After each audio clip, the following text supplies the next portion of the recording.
안녕하세요. 진단검사의학과 전문의 샛별입니다. 이번 시간에는 페니실린계 항균제에 대해서 알아보도록 하겠습니다. 지금부터 그러면 페니실린 종류에 대해서 알아보도록 하겠습니다. 페니실린에는 페니실리네이즈, 러바일, 페니실린이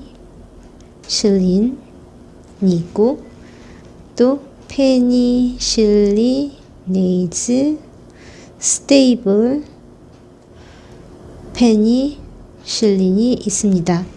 이 러바일은 취약하다는 뜻이고 스테이블은 안정적이라는 뜻이 됩니다. 그래서 페니실리네이즈라고 하는 것은 이 페니실린을 에이즈, 분해하다라는 뜻을 가지고 있어서 페니실린 항균제를 분해하는 효소입니다. 이것은 아까 베타락탐 구조를 가진 항생제를 분해하는 효소인 베타락타메이즈의 한 종류가 되겠습니다. 페니실린 자체도 베타락탐 항생제의 한 종류이기 때문에 이게 이렇게 포함된다는 걸 알 수 있겠죠. 그래서 페니실리네이즈의 러바인, 취약한 페니실린이 있습니다. 아마도 초기 세대에 나왔던 페니실린들이 그렇겠죠. 그래서 이런 것에는 가장 먼저 나온 항생제인 페니실린이 있겠고, 그리고 이 페니실린은 처음에 나왔을 때 매독균과 그리고 연쇄상규균, 즉 스트랩토코쿠스 종류, 이런 그람 양성균을 만을 타겟으로 할 수 있었습니다. 그래서 항균제의 범위가 매우 좁았었죠. 근데 여기에서 더 발전된 형태인 아미노 페니실린이 나오게 됩니다. 이거는 페니실린에 아미노기가 붙어 있는 형태인데요. 이 아미노기를 붙이면 그람 음성균의 외막을 통과를 더 잘하게 됩니다. 그래서 항균 범위가 그람 음성균까지 넓어진 경우가 되겠습니다. 이런 거에는 아목시실린 그리고 암피실린이라는 항균제가 있습니다. 이 두 가지를 외워두시면 되겠습니다. 그리고 그 다음에 나온 게 칼복시 페니실린인데요. 이건 역시나 페니실린에 카르복실기가 붙어 있는 형태이고요. 이 카르복실기가 붙어 있으면 세균 중에서 녹농균의 외막을 통과를 잘하게 됩니다. 우리가 녹농균의 특징을 좀 짚고 넘어가야 될 게 있는데요. 이게 만약에 대장균이고 이게 만약에 녹농균이다면 대장균 외막에는 이렇게 커다란 포린, 포린들이 이렇게 있습니다. 그래서 이 안으로 항균제가 슉슉 잘 들어가요. 근데 녹농균의 경우에는 이 포린이 구멍도 굉장히 작고 선택적으로 받아들이는 특징이 있어서 항균제가 들어가지 못하고 걸립니다. 그래서 잘 못 들어갑니다. 근데 이 카르복실기를 붙여놓으면은 항균제에다가 카르복실기를 붙여놓으면은 이 포린을 잘 통과하게 되는 것이죠. 그리고 녹농균의 특징 중에 하나가 이 플럭스 펌프라고 해서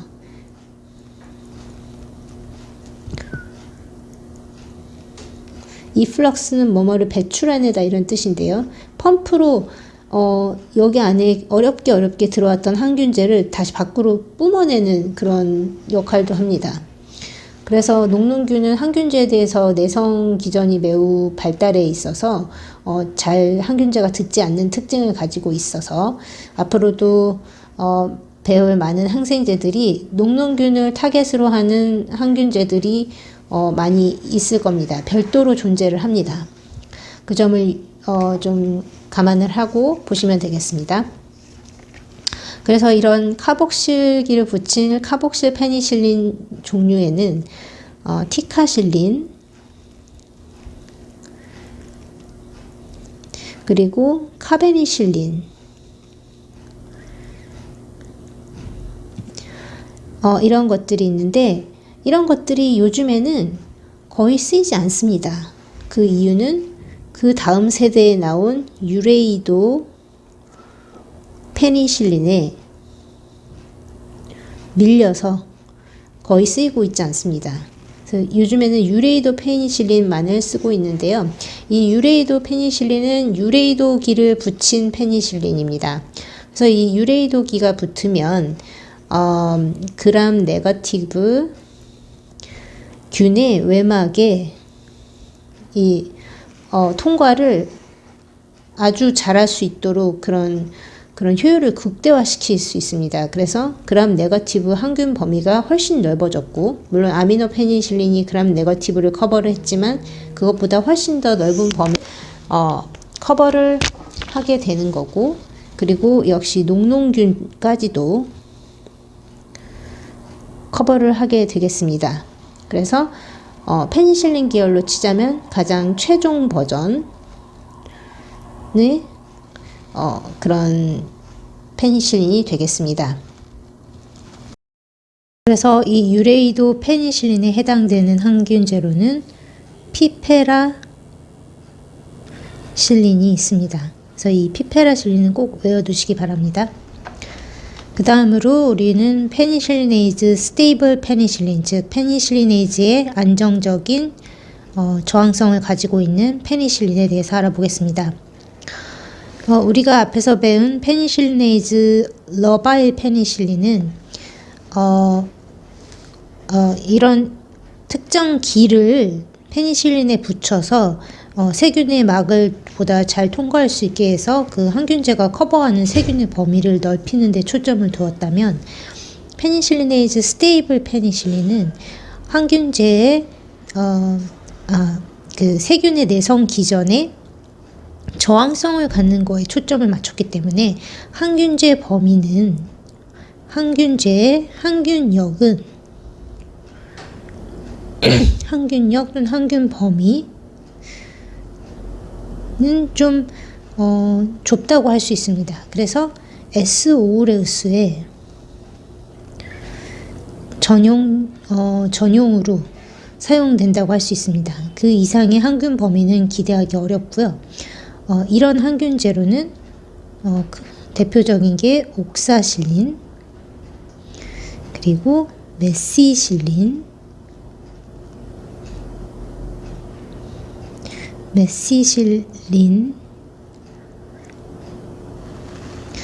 그리고 클록사실린, 그리고 디클록사실린.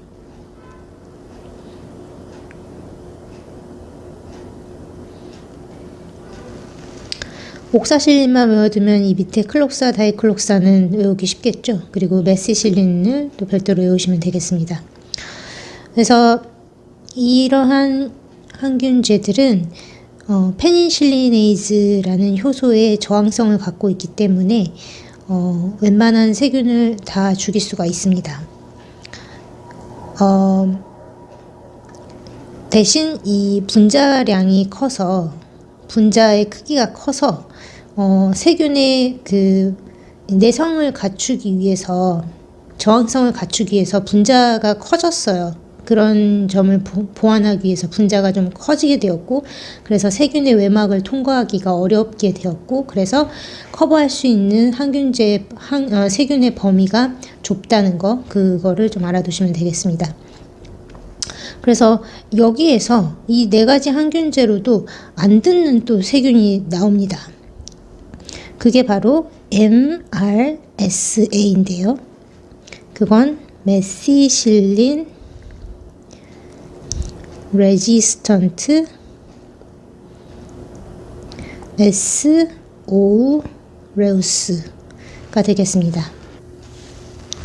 자, 메시실린 레지스턴트 S5레우스가 되는 기전을 잠깐 설명을 할 텐데요. 이 네 가지 항생제들은 페니실린이기 때문에 세균의 PBP, 즉 페니실린 바인딩 프로테인에 결합을 해서 이 PBP 효소가 일을 하지 못하도록 막는 역할을 합니다. 즉 벽돌, 펩티도글라이칸 벽돌을 쌓을 때 이 사이에 크로스 링킹을 만드는 역할을 하는 그게 PBP라는 일꾼들이거든요. 이 일꾼들이 일을 못하게 막음으로써 세포벽 합성을 저해하는 건데요. 이 MRSA 같은 경우에는 이 PBP 프로테인을 모양을 살짝 바꿔버립니다. PBP2A라는 프로테인으로 바꿔버리고 그러면은 여기에 이런 항생제들이 결합을 할 수가 없겠죠. 모양이 달라졌으니까요. 그래서 항생제들이 힘을 쓰지 못하게 됩니다. 그래서 이 PBP2A라는 프로테인을 만드는 유전자가 바로 맥A 진 유전자가 되겠습니다. 이 맥A 진을 설명한 데는 이유가 있습니다. 일단 MRSA를 판정하기 위해서는 초기에는 말 그대로 메시실린 레지스턴트 S 오레우스니까 메시실린 디스크를 가지고 검사를 했습니다. 메시실린 디스크에 억제대가 생기면 감수성이 있는 거고 억제대가 생기지 않으면 MRSA구나, 메시실린 저항성을 가지는 S 오레우스구나 라고 판정을 했는데 이 메시실린 디스크가 너무 불안정한 거예요. 실온에서 너무 불안정했기 때문에 그 대신 옥사실린 디스크를 써서 검사를 하기 시작을 했습니다. 근데 현재는 이 옥사실린 디스크도 거의 쓰고 있지 않은데요. 왜냐면 이보다 더 좋은 세폭시틴이라는 세팔로스포린 계열의 항생제 디스크를 쓰기 시작을 한 겁니다. 이거의 좋은 점은 세폭시틴은 MRSA 그 균에서 맥A 진을 아주 강하게 유도하는 성격을 가지고 있습니다.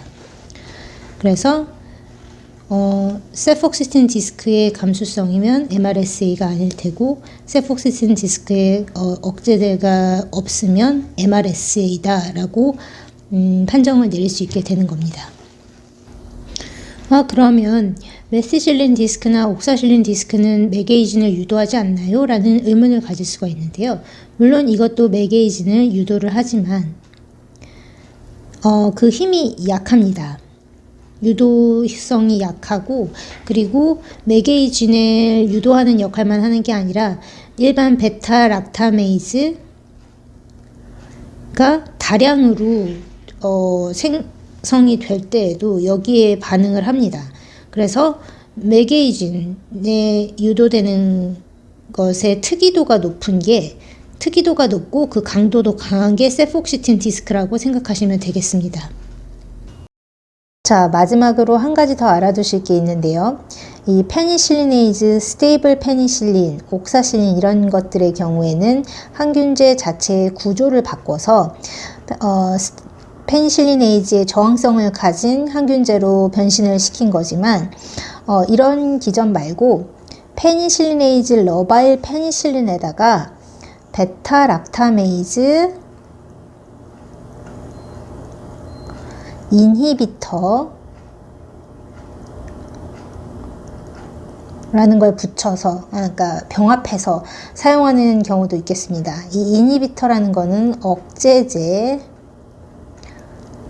라는 뜻을 갖고 있는데요. 페니실리네이즈 러바일 페니실린, 즉 아목시실린도 그렇죠. 아목시실린 같은 거에다가 클라불라 네이트라는 베타 락타메이즈 이니비터를 병합해서 쓴다든지 아니면 암피실린에다가 썰박탐